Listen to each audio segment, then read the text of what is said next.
I'd like to start with a tweet from Donald Trump. 2:45 this morning. Great to be in Singapore. Excitement in the air. So Gideon, he thinks it's great to be in Singapore. He's excited. What are your thoughts going into the summit? It's less than 24 hours now.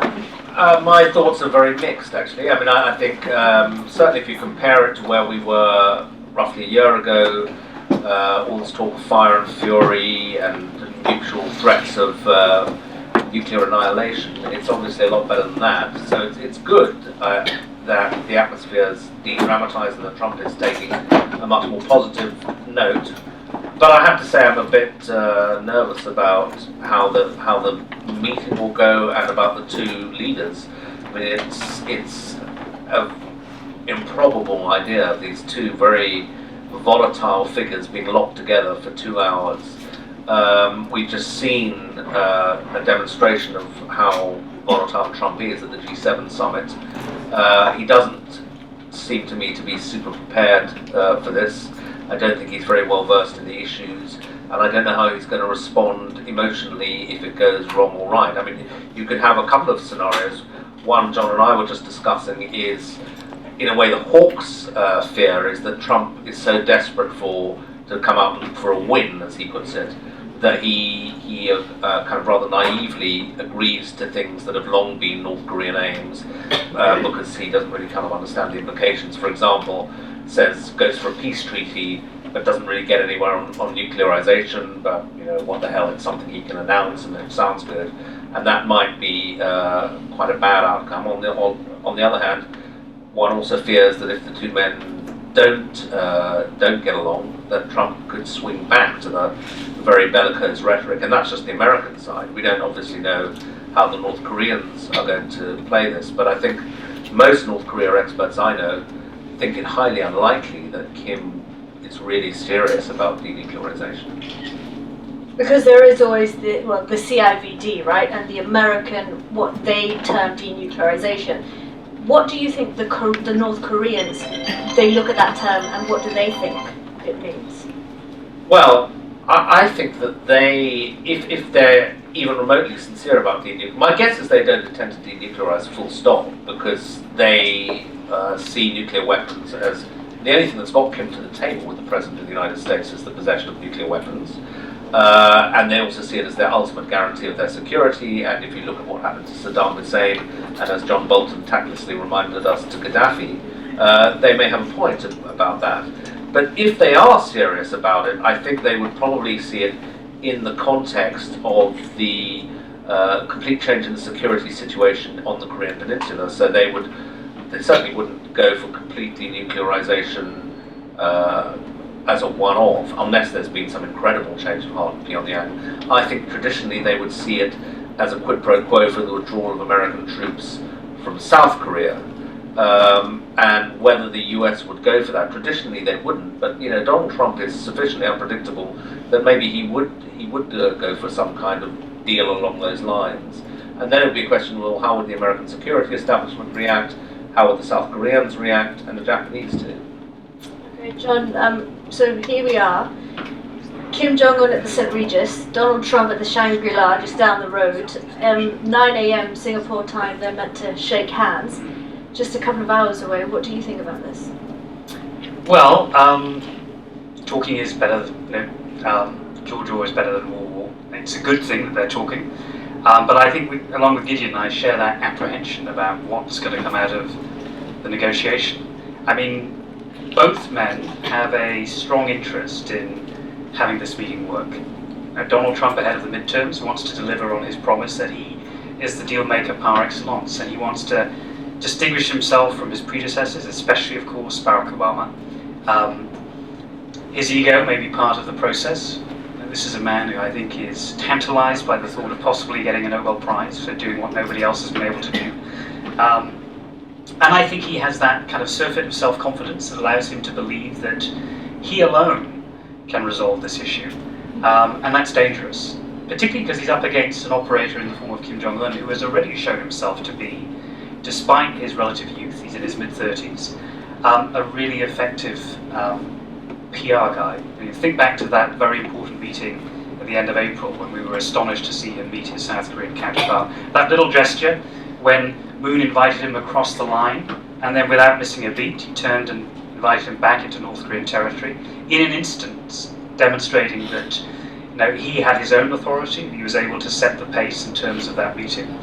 And I think from all the evidence we've seen so far, Kim has been preparing pretty well for this meeting. I'm less confident about Donald Trump. I think in this context, an interesting question to ask ourselves is what will count as a win for both sides? For Kim, it's simply showing up as a win. He gets the status and recognition of having met the most powerful man on the planet. That has to be success for him. He's ticked one of the boxes. For Donald Trump, it's that idea of what sort of deal can you get that is going to work ahead of the midterms, what's going to play well to your base. That's why I think a lot of sober-minded bureaucrats in South Korea, and especially in Japan, are worried about this possibility that he might be willing to trade something very significant. I think the easiest sell for him is the challenge of North Korea's long-range ballistic missiles, because they legitimately do threaten the United States. Even if you can't put a nuclear warhead on a long-range missile and demonstratively target a major American city, the thought that you might be able to do that in a few years' time, or perhaps even less, is a big worry. We've seen American senators like Lindsey Graham and others talking about this. So getting the North Koreans to mothball or perhaps dismantle that program would be a huge success. But in the course of doing that, you're leaving to one side all of the concerns of the Japanese and the South Koreans, and that's going to be a real source of anxiety. Okay. Jihyun, 3,000 journalists have descended on Singapore to cover this. It's in front of all the papers, but we rarely hear from the people of North Korea. So as a North Korean, what do you feel about this summit that Kim Jong-un is going to talk to Donald Trump in a couple of hours? Yesterday is all over the media covered Kim Jong-un and Donald Trump. They arrived in Singapore and they published all news. But this time is North Korea is different. They already published that Kim Jong-un already arrived in Singapore. So it's first time because before in April 27 he under Moon Jae-in Panmunjom, but North Korea never mentioned any news. And the day after they made themselves documentary and published in North Korea. But this time is they different show. Is the early morning is the Rodong newspaper in North Korea. They published the first page and the second page. Kim Jong-un is arrived and he met the Singapore is the government and something else. So different shows, but they not heard that what kind of topic Kim Jong-un and Trump is the summit tomorrow, because North Korea never published that. Yeah, so that is worried because this summit is maybe they make themselves they documentary and they publish in people. They not measure afterward. But the last time is in Trump and Moon Jae-in met, and there's North Korea's no electricity systems, but in April North Korea give all over the countries 2-hour electricity, and they announced that all people watch this documentary and they made themselves. Yeah, so we don't know exactly because they not published this documentary in outside the country. So we don't know how they made this documentary. So maybe this time is the same. They made documentaries. So we don't. Maybe outside people we never watch that. Yeah. I was listening to an interview you did on the radio a couple of days ago, I think it was, when you said you were actually quite positive about the meeting that's going to take place and the meetings around the one-on-one between Trump and Kim. Why are you positive? Because you earlier mentioned that Trump tweet is excited this year. So I like this tweet because it's North Korea is now 70 years and 3 generations. But Kim Il-sung and Kim Jong-il were never visited outside the country. They only visited China and Russia by train. But it's Kim Jong-un is the first time he's coming out. But this is not himself coming out. It's Trump did lots of sanctions and push the government side is denuclearization issues. So nowadays he starts Kim Jong-un. So we maybe tick the Kim Jong-un one box, we tick Trump 2-3 box because this is his achievement in here. But all over the media say that's only think about Kim Jong-un is positive. This, but why I said this summit is positive, think about the positive, because Trump is different in another president, because he's in 1 year time, he did lots of works in North Korea, and he also mentioned the North Korea human rights issues several times. And he also bring the North Korean refugees in White House, and he heard that is horrible stories. So I really positive because Trump is Americans, he not North Korea, but he mentioned our people. But Kim Jong-un is never mentioned his people. So that is I like to him, and I really little bit hope maybe this time Kim Jong-un mentioned to North Korean people. This means last 30 years time we only diplomats talk about just only denuclearization issues. The people never mention the people or countries, but he's the first time mentioned that. So that is why I just little positive things to Trump side. Okay, Gideon. So the meeting initially is going to be a one-on-one with Kim and Trump. How likely do you think it is that he will bring up issues like human rights in that meeting?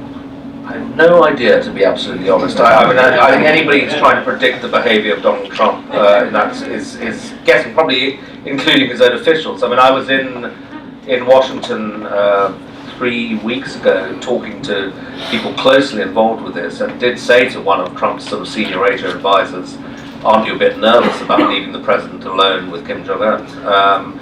And he said, "Oh, they'll only be together for 20 minutes. And in fact, it looks like it's going to be 2 hours." So, we don't know how it will go. And in fact, if you look at previous summits, leaders can get carried away in ways that slightly alarm their advisors. So in the famous Reykjavik summit between Reagan and Gorbachev, Reagan and Gorbachev briefly agreed to get rid of all nuclear weapons in the world, which, sounds like a very nice idea. It would have been great if they'd done it, but actually horrified the American advisors because that was really not, that was way too ambitious, and how the hell were you going to deliver that? Could you trust the Russians? And in the end, the whole thing fell apart. So it's possible that Trump will get carried away and say all sorts of things, and then it may have to be rowed back. Because I was reading a piece that you wrote when you mentioned Reykjavik. You said Munich in '38 was shorthand for short-sighted weakness, Yalta in 45 a synonym for betrayal, but Beijing in '72, sometimes the meeting is the message. Do you think that's the case here? Well, not totally. I mean, I think that, Beijing, by which you're referring to the Nixon-Mao meeting, the meeting was the message because China and the US had not spoken for so long, and there'd been, almost how long, more than 30 years of Cold War and so on, and just the visual of Nixon and Mao meeting sent the message that things were unfreezing. I think here there's a much more concrete issue on the table, which is the nuclear weapons, and what do you do about that? And simply to shake hands and say, we feel much better about each other, we're all getting on fine, is not enough. People will want to know what the issue is about nuclear weapons. But I think that the point we just heard now, which is a new one to me, about Kim Jong-un referring explicitly to the North Korean people, does touch on a more optimistic way of looking at it, because we talk about the unpredictability of Trump, but obviously one even greater unknown is what is Kim Jong-un like, and a lot of the stuff we've been hearing recently has portrayed him as a very ruthless person, somebody who's had his relatives murdered, who doesn't appear to be kind of intent on weakening his grip within North Korea.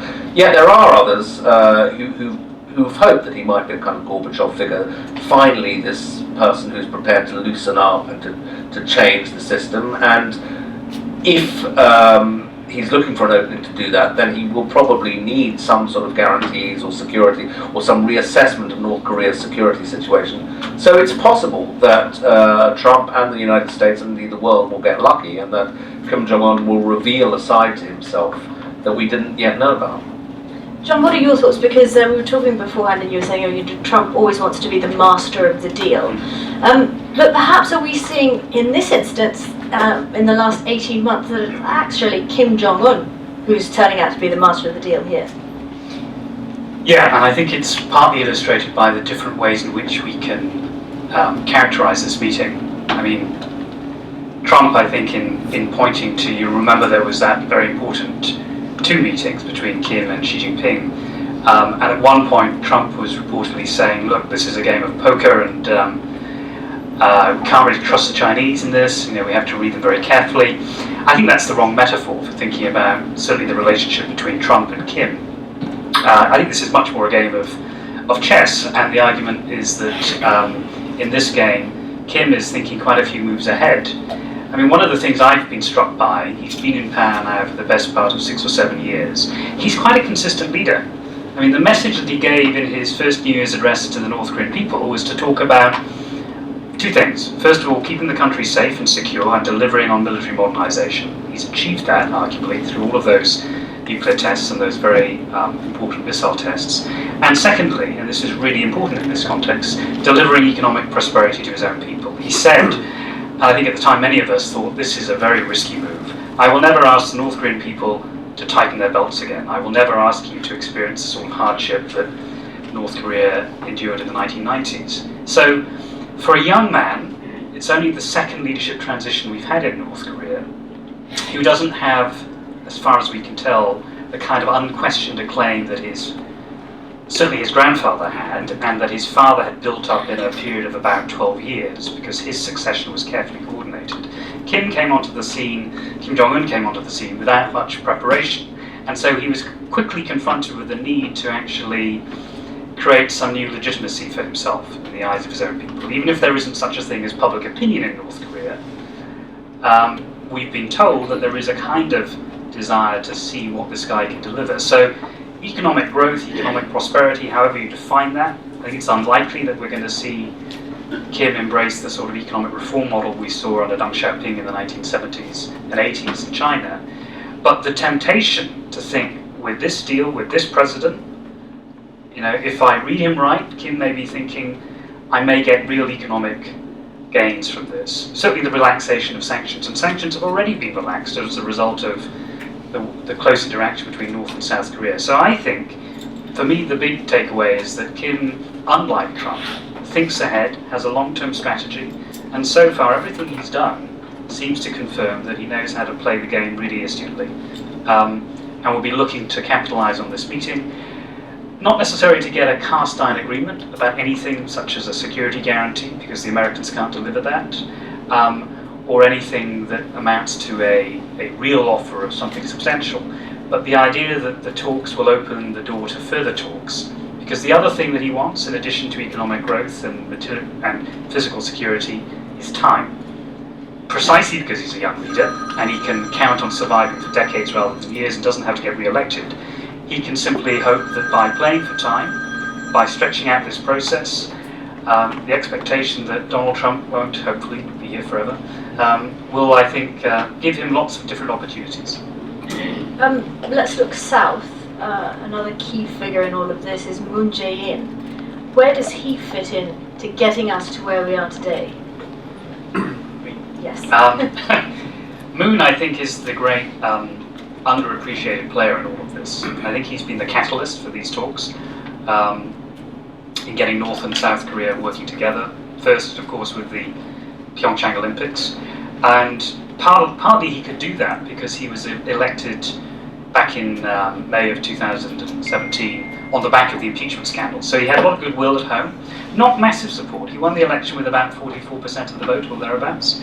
So he wasn't immediately secure. And I think, speaking to South Koreans, one of the worries they had at the time when people in his camp, and it's a progressive camp with a long history of reaching out to North Korea, Moon, in a sense, his mentors were Kim Dae-jung and Roh Moo-hyun, 2 leaders who both in 2000 and 2007 had their own summits. Moon, I think, in trying to do what his political patrons had done, was really worried that he could alienate South Korean opinion, that if he moved too quickly, the perception in the South was that previous deals had been based on on backroom deals, on economic incentives that amounted, if you like, to bribing the North. So he moved fairly carefully to develop contacts with the North Koreans, contacts which weren't there, partly because the regime was new. And in the process, I think he was very astute in handling the North Koreans. And of course they had their own desire to engage, but he was equally astute. And I think, again, this is a reflection of his psychological acuity in handling Donald Trump. All of those efforts to flatter the president, to roll out the red carpet, figuratively and literally, to basically give Trump the credit for the Olympics, and now for the first meeting, the first bilateral summit, and now this meeting itself. And in that sense, his ability as the leader of a country that has historically been squeezed between the great powers and has felt that it hasn't had much leverage, is an illustration, I think, of what a delicate game he's played. But there's one, this is my last point, one danger in all of this, that if it doesn't pay off, he's created so much momentum in South Korean society, so much optimism, so many expectations that this will result in peace. And if it doesn't, he could easily be a casualty at home. Just briefly, I mean, John knows South Korea much better than I do, but my understanding of it is that this issue of how to deal with the North has been a bitter partisan division, and Moon was always in the peace camp. And he has a kind of opportunity because conservatives in South Korea are so much on the back foot after the impeachment scandal that they're kind of buttoning their lips, really. But I think in the kind of, if you can call it, South Korean security establishment, there's probably a lot of skepticism about what Moon is doing, and there'll be a lot of people who will think he's going to fail, and who will be prepared to push back quite hard if he looks like he's being too naive or taking too many risks or has been humiliated or played it wrong.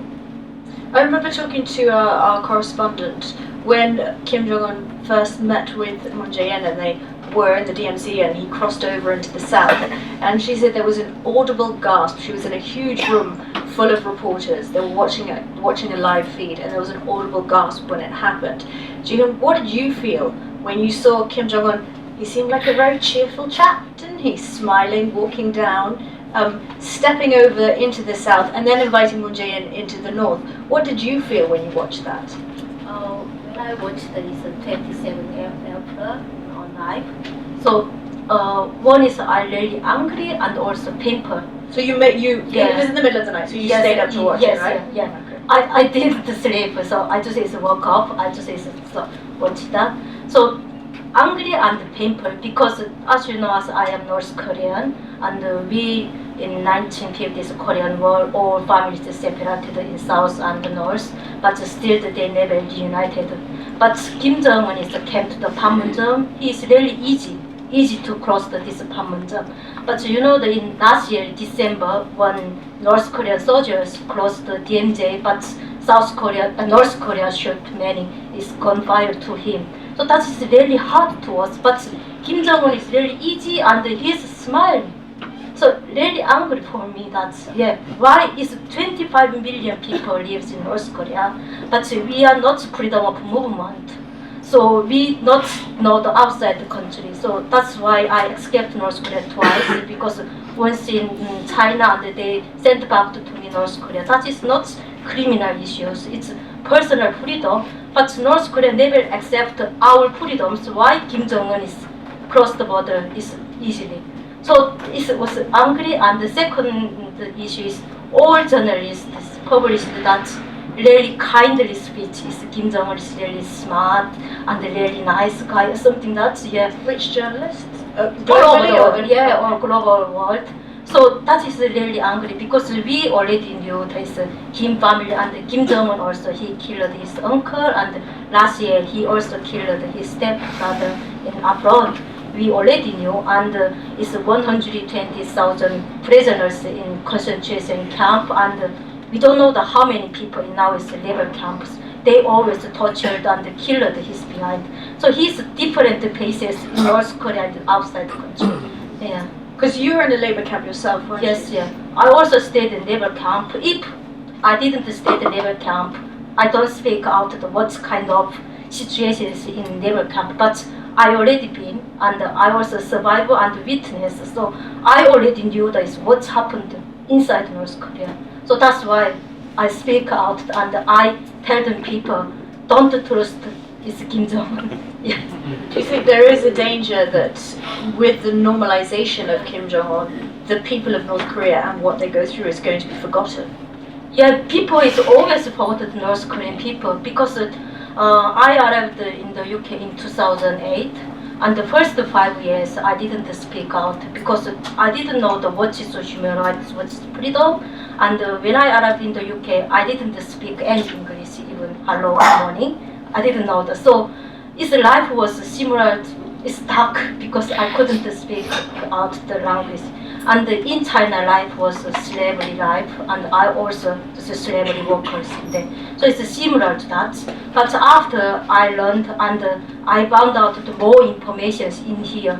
So when I learned in North Korea, it's totally different. I learned that fake is example is Korean War. We thought that is this Korean War is America did, but that is totally different. Yeah, war. Yeah, that is totally different. That is why we always hostile America and is South Korea. And when I was a child, we draw pictures is the American soldiers, and we killed them on the picture.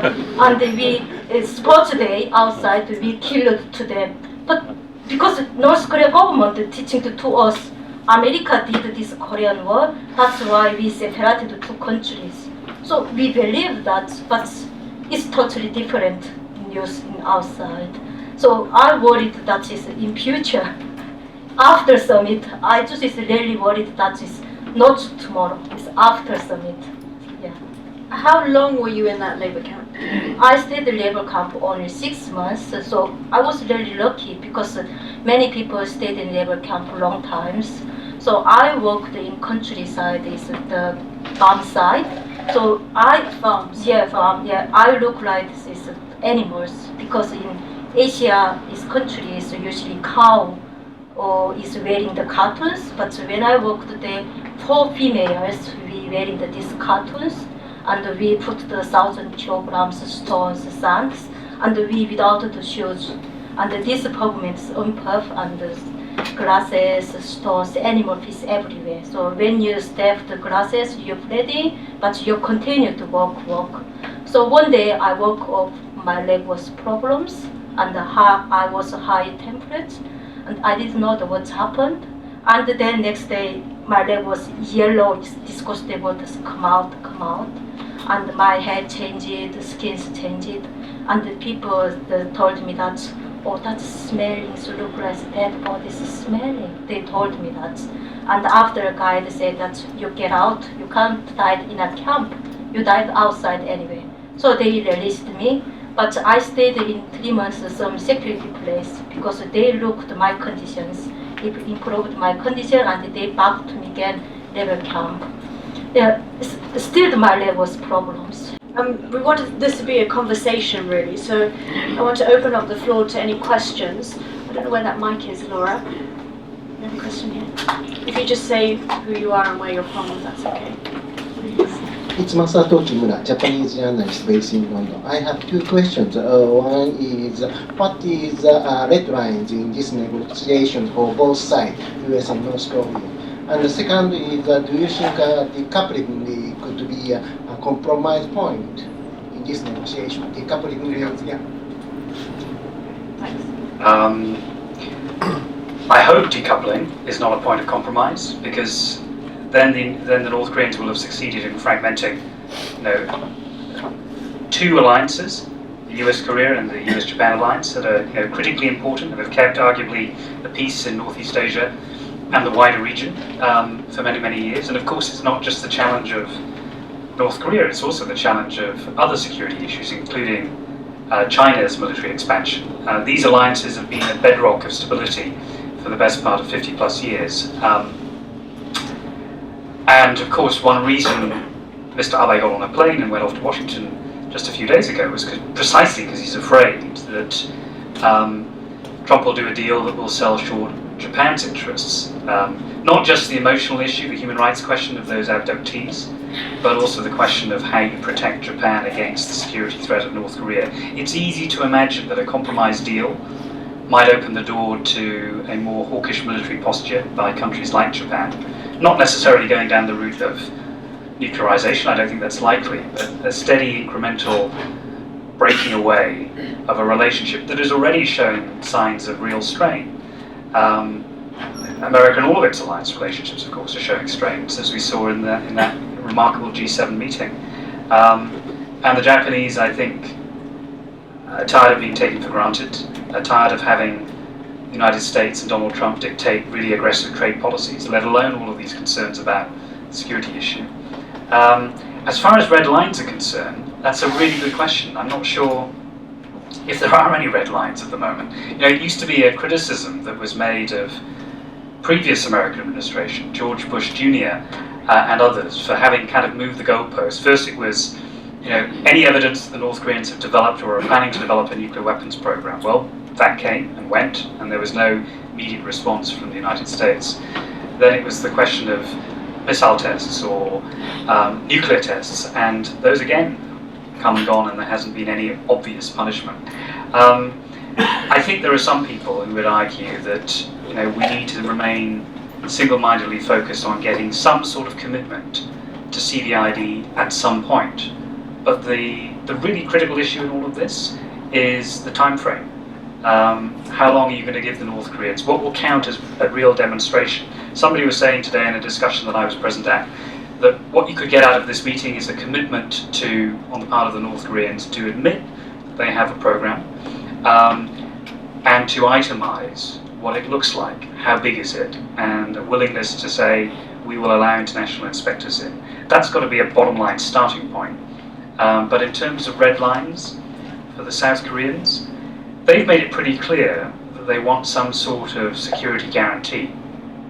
The kind of maximalist way you represent that is by talking about removing US troops. That's a non-starter, it has to be, in any credible way. And the South Koreans have said very emphatically, Moon has repeated this, that there's no possibility of US troops being brought down in numbers on the peninsula. It was, however, interesting that the Shangri-La dialogue, Defense Secretary Mattis had a bilateral with his South Korean counterpart and said, I think very carefully, that there were no plans to build down American forces on the peninsula, keeping the door open for some sort of potential bilateral deal at some point. So you need to decouple that idea from the current talks. But it may be that that would be some sort of reassurance to the North Koreans. A much more modest approach would be to look at the joint exercises and think about redeploying some of America's forces. So to bring back forces from their close proximity to the DMZ, to think about changing the composition of air forces that are used, because that's often been seen as a threat to the North Koreans. There might be some imaginative ideas, for example, to invite North Koreans to participate in some of those joint exercises, to create more trust and confidence. There are lots of low-level things you could do, but you have to do something, because I think we forget the regime is awful and brutal, and I think we should not overlook the extent to which Kim Jong-un, despite all of the smile diplomacy, is a pretty brutal leader. Despite all of that, there is a legitimate reason on the North Korean side, given the legacy of the Korean War, and given the nature of American inconsistencies in the past, to distrust the United States. Building trust, I think, is probably the bottom line for this discussion. If I had to say what's the most important thing that can come out of this meeting tomorrow, it's finding a way to get both sides to trust one another. I mean, I wonder how deeply the North Koreans have thought about Trump's personality and how astutely they may or may not play him, because I think we've seen enough of Trump in action now to know that he responds well to certain things and badly to certain other things. He responds very well to praise and very badly to being rebuffed, as he thought he was by Trudeau. So if Kim Jong-un is one step ahead of him, he will lavish praise on Trump and say how marvellous he is and what a fantastic rapport he has, and just generally lay it on with as much of a trowel as he can, and I think that will be very effective. And I think that the other thing that that Kim may want to do is to kind of play on the fact that Trump won't be very well briefed, and to present him with sort of shiny objects that look great, even if they're not necessarily.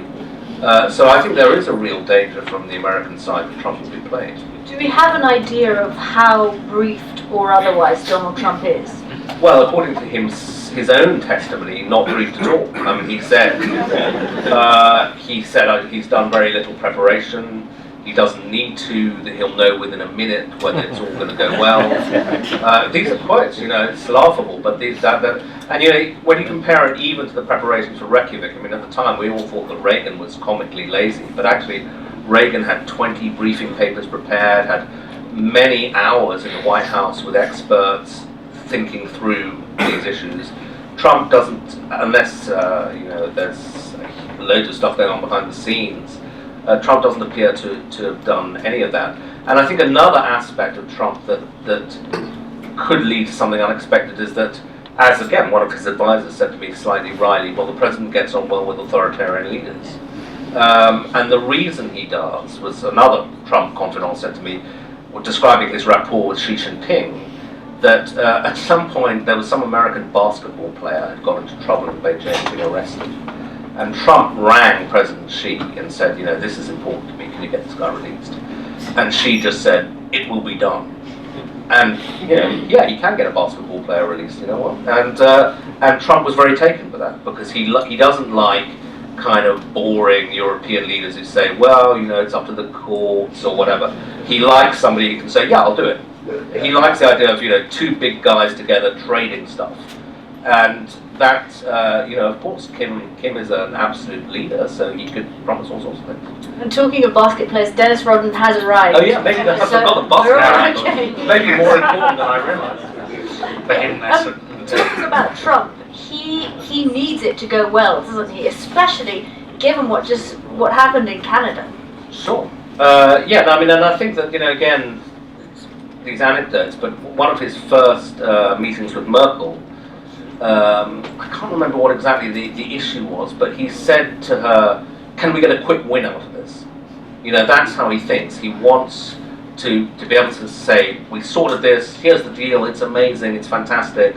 And so that wasn't the case. He has other modes he can go into, the tough guy who's not being pushed around, which is the one we saw at the G7. But I think, yeah, definitely, he wants to be able to say this is an unprecedented deal.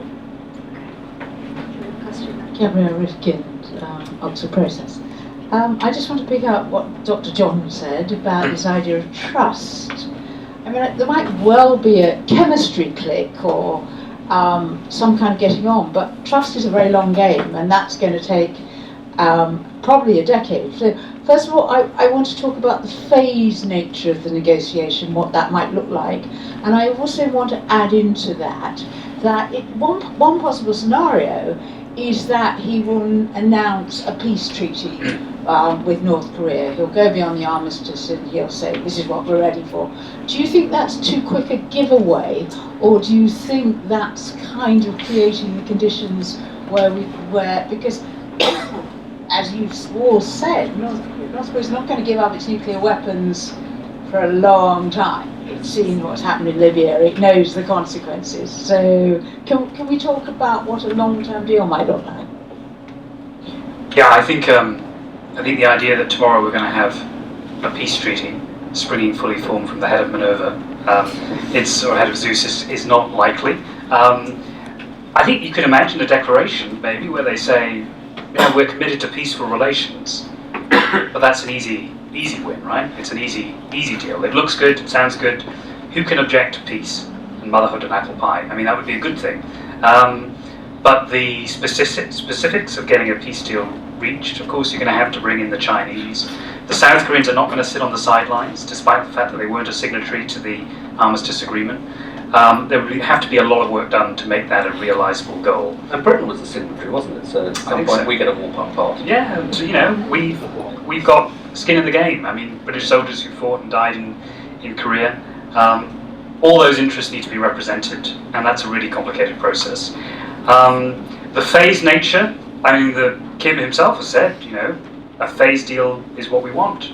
If we're going to commit to moving forward on denuclearization. But of course, the North Koreans define denuclearization in this amazing maximalist way, right? That means all American troops off the peninsula, no nukes in the region, effectively America packing up its kit and going home, which again is equally implausible. Trump himself, of course, is on record as having said, in between that, amazing commitment to the meeting and then that very weird letter where he pulled back suddenly, had said, well, maybe we can have some sort of deal, maybe we can have some sort of phased arrangement. So some of the briefing has gotten through, I think, and he seems to be aware of that. But what that actually looks like, there's past precedent, right? There's the September 19th, 2005 agreement, which was effectively an opportunity to offer incentives, the sorts of incentives that people have been talking about: economic assistance, building light water reactors, setting up a liaison mission. And the South Koreans have already done some of that. I think one of the things they were trying to do in that April meeting and in the Panmunjom Declaration were to actually put in place measurable benchmarks to keep the bicycle of talks, as Christopher Hill used to refer to it, moving forward so it doesn't fall over. And I think we might see more of that, more of an attempt to set timetables. Trump himself has made that very clear by saying, yeah, this is just the first, there will have to be other meetings. After that initial 2-hour meeting that's due to take place tomorrow, apparently they're going to bring in the technical specialists and other officials on both sides. How that's going to work, what they're going to talk about, I don't know. But I think that's a very interesting point, because one of the paradoxes about the American delegation is that, we're talking about Trump making these unprecedented moves to peace, which would be big departures for America, but he's also just appointed John Bolton as his national security advisor, who's on the record as saying, there's a strong case for bombing North Korea, and who would be, if this were Obama doing it, be all over Fox television saying this is a disgraceful sellout. Yeah. And whether Bolton is going to go along with this because this is what the boss wants, or whether he's actually thinking, we'll let this play out and sabotage it, who knows? Yeah, if I wanted to be optimistic, God knows we need to be optimistic given the stakes involved. My response to the Bolton phenomenon, which I think is real and we should be worried about it, is Mike Pompeo, who has gone from being the saber-rattling hawk as a former politician, talking in terms of decapitation strategies, to being the most dovish member of the administration. And I think we shouldn't forget the extent to which personality and political ambition matters. The way in which he pivoted in his Senate confirmation hearings and started saying, that he didn't believe in regime change. He's gotten a long way. Secretary of State is not a bad position to be in. How far his ambitions go, whether they go up to the very top, I wouldn't be surprised. Looking at Donald Trump and thinking, he can't last forever. There has to be an alternative at some point. What better victory than to have cemented peace on the Korean Peninsula to boost your political career? My opinion is that the localized this 2018 is back to 1991. It's in December 1991, North Korea did, and they agreement and signed this form. But what happened? They didn't make this everything that, and they start again this nuclear weapons test and the missile test. So I think now 2018 is similar to that, because we know that North Korea never give up nuclear weapons. Because if he give up nuclear weapons, this means he's collapsed down. He can't control the North Korean people. Because when I lived in North Korea, I learned that is why we get the nuclear weapons. We learned that, we always lectured that, because we once fight America. So that's we stronger than America, so that's why we made nuclear weapons. So in April, before the Panmunjom meeting, North Korea opened the party conference, and Kim Jong-un already announced that North Korea is nuclear weapons country. So now I just work with economics, he said that. Because in 6 years ago, Kim Jong-un mentioned that Byung-jin Noson, this means military and economics together. He worked, but he didn't work in economics, only militaries. So before the Moon Jae-in meeting, is Panmunjom, he already announced that. So this means all North Korean people also, they say that we already successed the nuclear weapons. So now it's economics. Yeah. So now economic, but that is one point. And second is the Trump mentioned the end of war is what he said that, but The end of the war. Yeah, but we learned that's totally different in outside the country. So I before mentioned that is armistice agreement. We all North Korean people think that North and South Korea did this agreement, but it's not South Korea. Without the South Korea, only North Korea, China, and the UN and the USA. So we really shocked, but North Korean people still don't know this happened, and also we learned that America is really hostile country, but England also joined this war, but we never hostile to England. We don't know the why. Yeah. So it's also different. Yeah. And in April, Moon Jae-in also mentioned that the economy is helpful to North Korea. But Moon Jae-in was born in a refugee camp. His family left in Korean War in 1950s. So he already knew why his family left North Korea. And he also, last year, he visited America and implored the White House. And he said that I was a human rights lawyer, and the person is first, he said that. But he never cared about the North Korean people.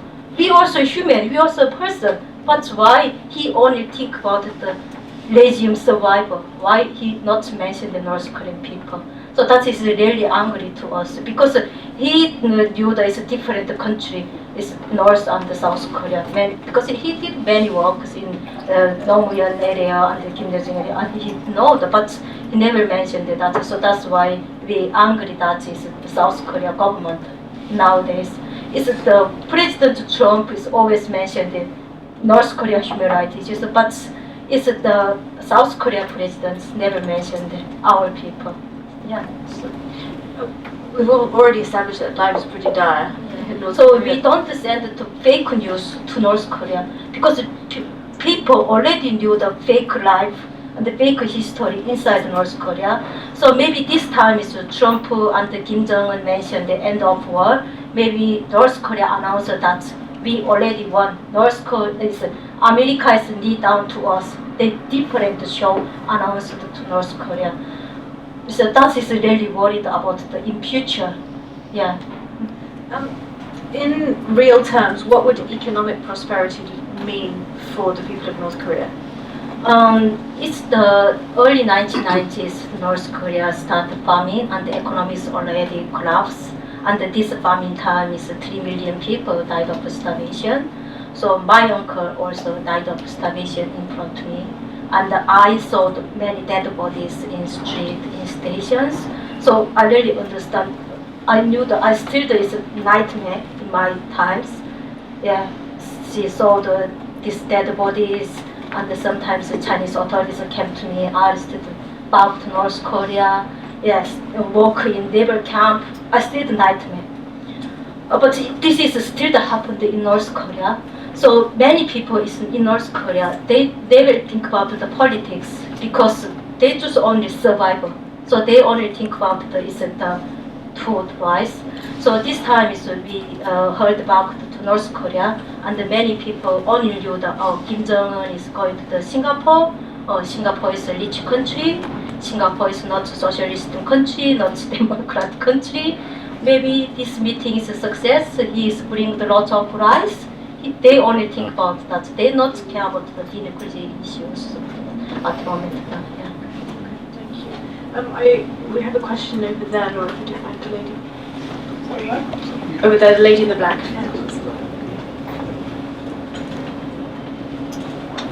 Thank you. Mary Dejevsky. I've got two comments and a question. Two comments are, first, I actually slightly disagree with you that the meeting is not the message. I do think that the meeting is the message. This is something completely without precedent, and I think that it almost doesn't matter what happens. The fact of the pair of them appearing in the same photos, I think, is enough. I also question whether Trump actually needs it as much as Kim Jong-un does. I doubt that very, very much, and I don't actually agree that Canada made it more necessary for Trump to succeed, because I think what happened in Canada is viewed very differently in the US, and especially in the Trump camp in the US. It's not seen how it's seen in Europe. So I don't think Trump needs it. I also think that preparation is probably neither here nor there. That when we look at the first Gorbachev-Reagan meeting, yes, there were all the notes prepared by Jack Matlock for Reagan. But actually, when they met at Geneva, it was all about sitting down by the fireside and getting to know each other. And the one thing, as I understand it, that Gorbachev took away from that was that he'd made a big mistake by turning up in an overcoat, where Reagan turned up just in a suit and showed that he was really the strong guy who could survive the cold. So I think that on all those points I slightly disagree with you. But I wonder, coming to a question, do you think that maybe Obama and before him Clinton, I don't think it applies to George Bush, whether they missed an opportunity for a rapprochement or for a big change with North Korea? And Dennis Rodman is somebody who might be a sort of clue to that. Well, I'll just take a brief crack at that. Look, I mean, I think these are differences of nuance rather than massive disagreements. I mean, I take your point that certainly the way that Trump's base will see Canada will be very different from the way it's being played in the press here. And in fact, they're spinning it as him showing ahead of time that he's a tough guy and all of that. Whether Trump does Trump need a success? It depends whether he's thinking politically or psychologically. I mean, I think he's somebody who thinks very much in terms of faith, so he would certainly, like anybody, like a big success. But on the did Obama and Clinton miss a chance? I mean, I think what I'd say is they're just much more conventional presidents, because they're products of the US establishment. They take establishment views seriously. The establishment view is that you don't give this to the North Koreans without some concessions in advance.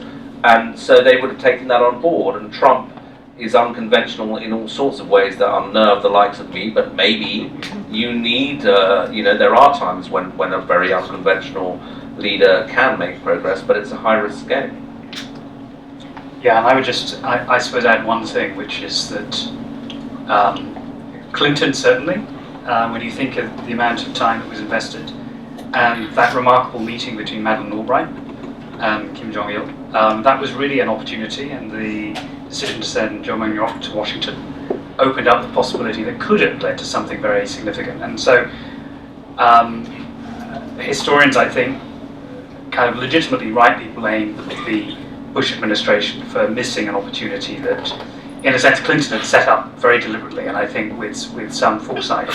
As for Obama, yes, I agree, a conventional president in some way, but the big difference is and we've all been surprised by this, the speed with which the North Koreans have developed their technical capabilities. It was legitimate for Obama to think, I can park this, that strategic patience will work, because he thought that he had years to kind of manage the North Korean situation, and he had other things on his agenda as well, so it was understandable that he decided that he wouldn't prioritize this. Trump doesn't have that luxury. I mean, the reason we got to fire and fury was because of the desperate worry that the Americans would be faced by for the very first time, a real existential threat.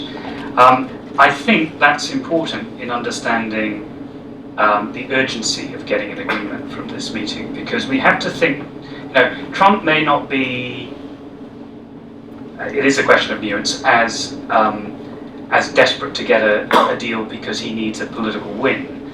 But what are the alternatives if it fails?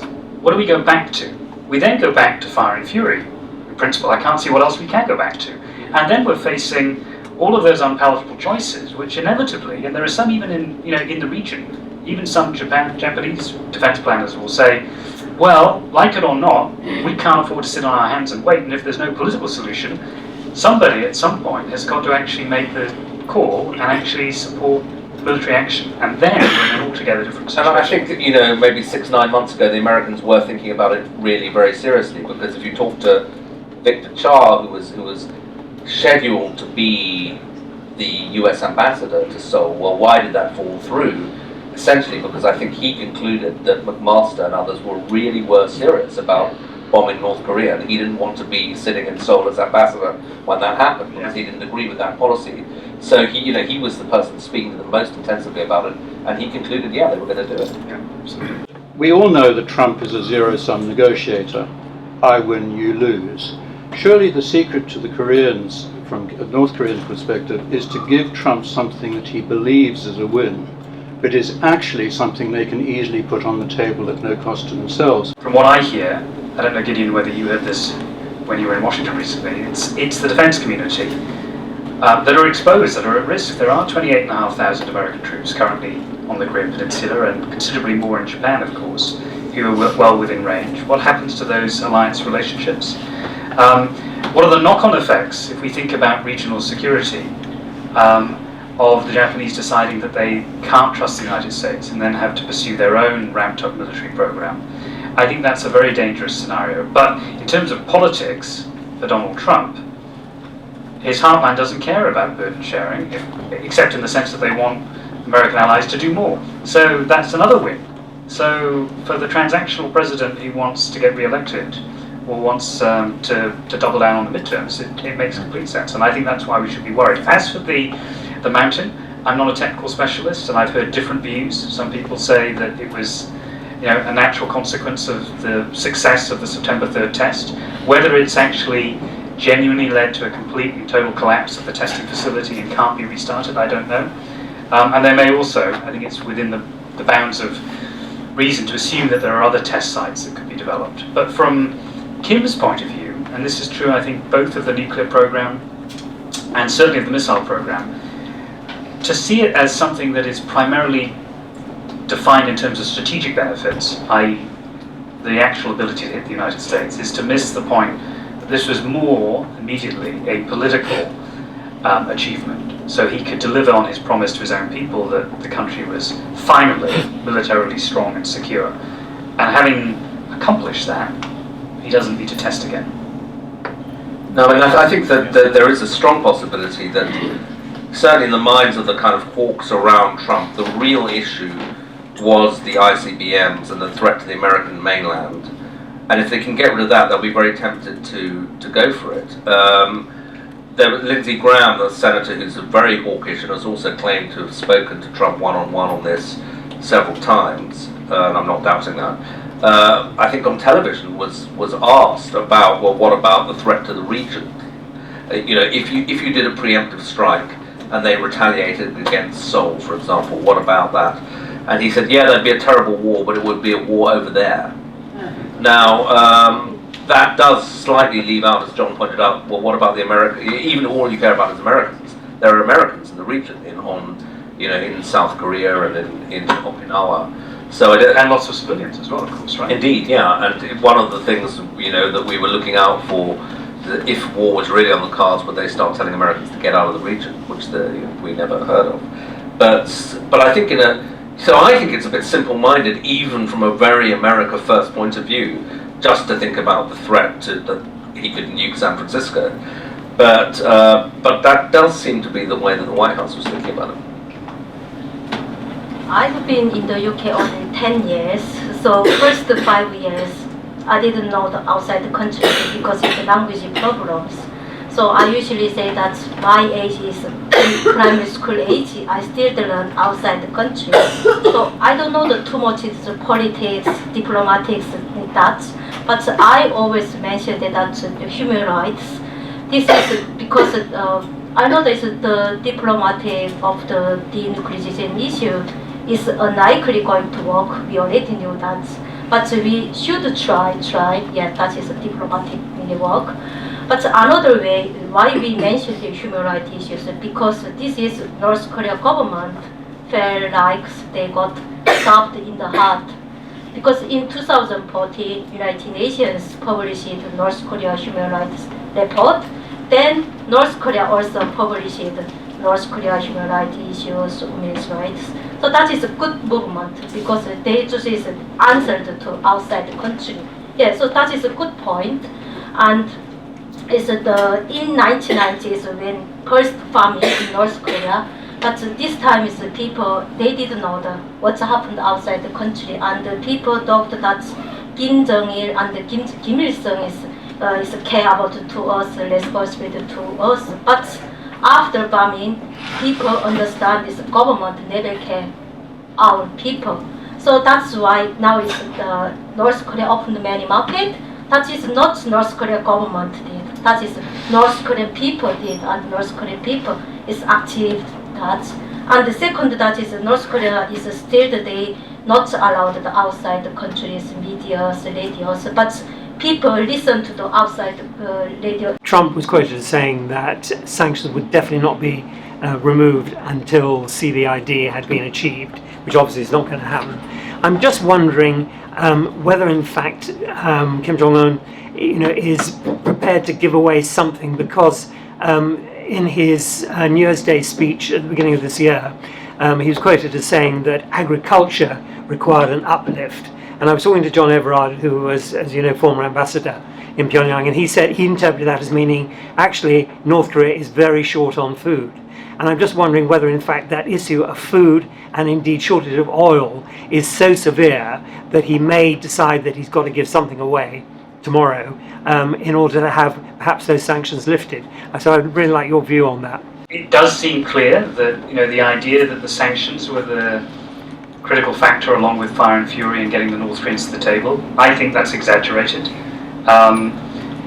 We had seen the ability of the North Korean state to anticipate some of these sanctions, including stockpiling of oil.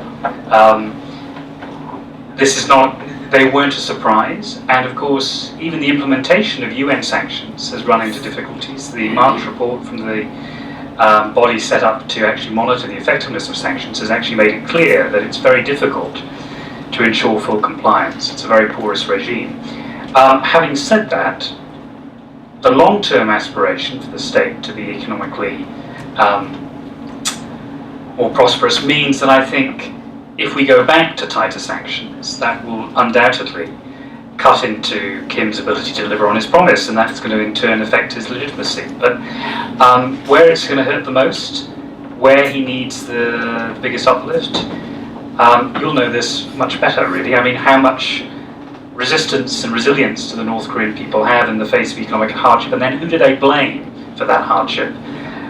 It's often been said, that the strongest argument to kind of strengthen the regime is the perception that the outside world is hostile, that sanctions themselves play into that, and the demonizing rhetoric that we saw under George Bush was actually carefully parlayed by the state to reinforce their position at home. So sanctions may impose limits on Kim's long-term goal.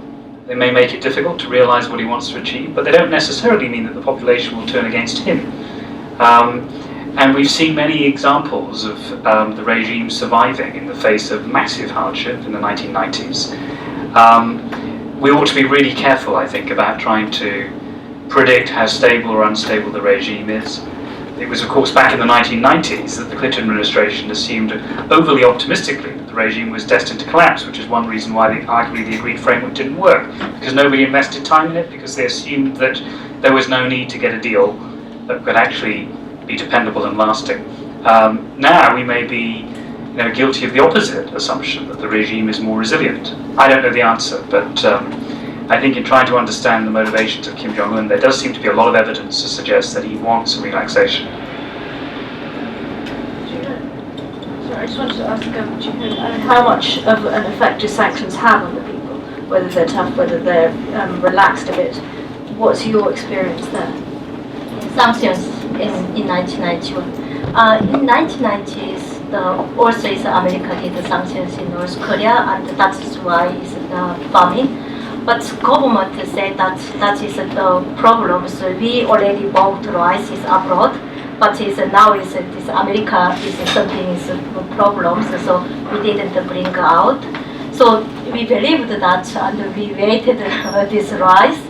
But the rice didn't come in North Korea, so that's why it started bombing. So that is a big problem. So there is a gap between 2 years times 3 million people died of starvation. So it's in 1997, Kim Jong-un did is the one something is big issues, and we call it that is Simhwajo scandal in North Korea. So Kim Jong-un is that time Kim Jong-un killed many government and sent to the families in prison. Is first is agriculture is high administrations, and he said that he is anti-North Koreans. So that's why we now is no food inside North Korea. So they did that, and people believe that is because normal food inside North Korea. So people believe that, and many people in street they just is stoned, thrown to him, something that we did that. So, but in now time is totally different in 1990s. Yeah, now times people can't believe it's Kim Jong-un, and people think about the Kim Jong-un is totally different when I believe the Kim Il-sung and the Kim Jong-il. It's now is many people they call it a bad guy, and they also call it to them is they made a song, it's a different song, it's a private.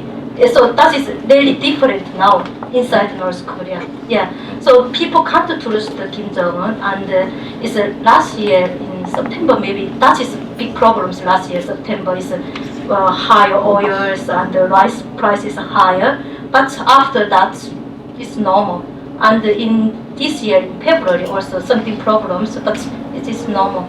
So that is outside is sanctions, but it's in China and Russia is continue to have North Korea. So yeah. Some of us have been so embarrassed to have Trump as a president that the thought of him doing anything positive is actually quite painful. That being said, of course, I want anything that could possibly improve in this situation to improve. I'm curious, how flexible do you see Trump's reputation being? Could you imagine him getting any positive recognition or awards? Or do you think global public opinion is pretty set, no matter what? Well, I think it'll be a long time before the Swedes give him the Nobel Peace Prize. But no, I mean, I think that he is a kind of intriguing, fascinating figure. Even amongst people who detest him, they can't get him out of their heads.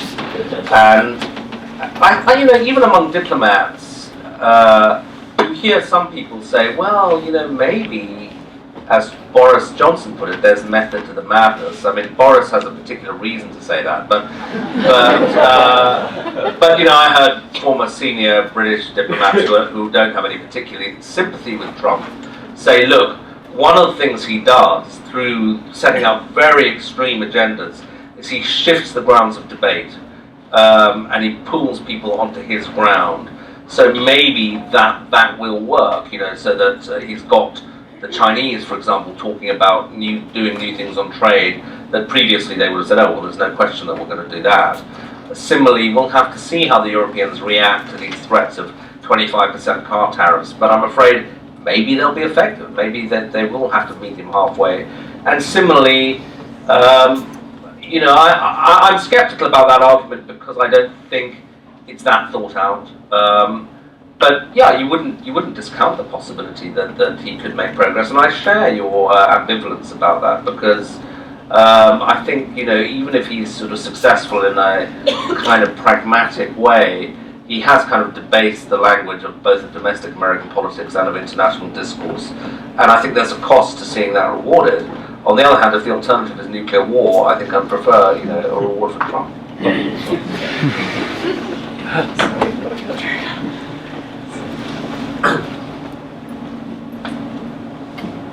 Thanks. Oliver Gray. So, not to be too much of a conspiracy theorist, but if Trump is somehow under the control of Putin, or he's doing an agenda that Putin wants, what would Putin want to come out of North Korea and Trump's diplomatic effort now? We're looking at you, John. Well, I think he'd probably want to see. He'd want to see a further fragmentation of those alliance relationships. He'd want to see, therefore, Trump make a deal, an easy deal, a quick deal. Now, the Russians have always been kind of bit players on the Korean Peninsula, but South Koreans I've spoken to in the past have always rolled their eyes and said, the Russians are spoilers. they've often, in the context of the six-party talks, not been helpful. So I suppose we would expect more of that. A deal between the Americans and the North Koreans that in a way marginalizes China may also work from Putin's point of view. Just in terms of Russia's interests in the Far East.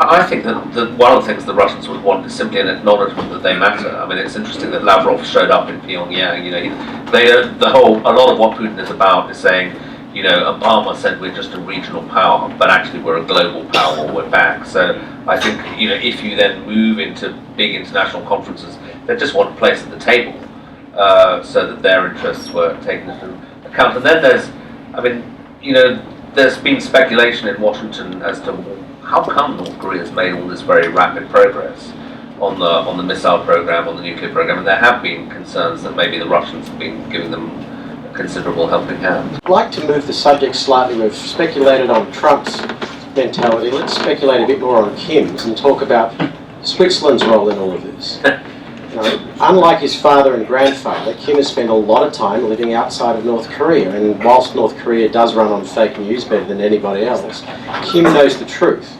He went to bars in Switzerland, he had a wealthy student life in Switzerland, he had relative anonymity, going to restaurants and cafes. When he went back to North Korea when his father died, he knew two things. One, he had to take control, because if he didn't, another family member wouldn't, he'd be executed, just like he killed his half-brother. And two, if he had a rapid reunification with South Korea, the North Koreans would know they'd been lied to, and he'd end up swinging from a bridge, just like Ceausescu. So when we look at the mentality of Kim, speculate for me for a moment. What's driving him, given he knows North Korea is false, he knows a rapid reunification with South Korea is not possible, and he's not worried about the survival of the regime as much as he's worried about the survival of himself. And I'd love your view on that. Well, I suppose, I mean, everything you said I think makes sense. That decision just a few weeks ago to remove 3 generals and replace them with individuals who are going to be more focused on economic issues does 2 things very neatly. It reasserts his control, and we've seen that done systematically and carefully over the course of the time that he's been in power. We shouldn't forget also, we talk about, you know, the unprecedented nature of the meeting between Kim and Xi Jinping, those 2 first meetings, but of course he had been to China before with his father, so it's not as if he hasn't had exposure to the Chinese model before. He seems to be a very smart guy, as far as we can tell.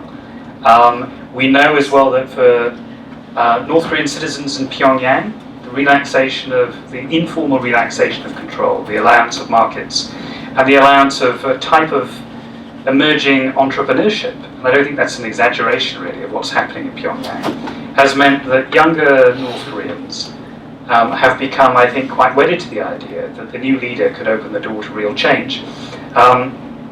Just anecdotally, we've had North Korean students at Cambridge. We've had 2 sets of visitors with support from the UK government. And I don't think it's revealing too much to say that one of the things that's been very striking is the extent to which our visitors have been really focused on this idea about learning about the global economic system. They have a real genuine appetite. And of course it's been fueled not only by Kim's personality, but the fact that institutions like PUS, the Pyongyang University of Science and Technology, set up by a South Korean businessman, staffed by both Americans and South Koreans and European teachers, that institution has created an opportunity, and Kim seems supportive of that idea. The real question is how far can he push it, and how quickly? Has this first period that he's been in office been an effort to consolidate power and to ensure that his political rivals, and particularly those people associated with his father who've been removed from power, are well and truly marginalised?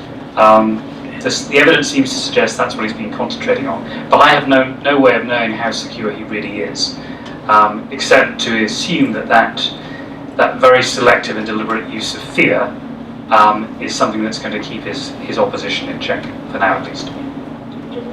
No, I don't have much to add to that.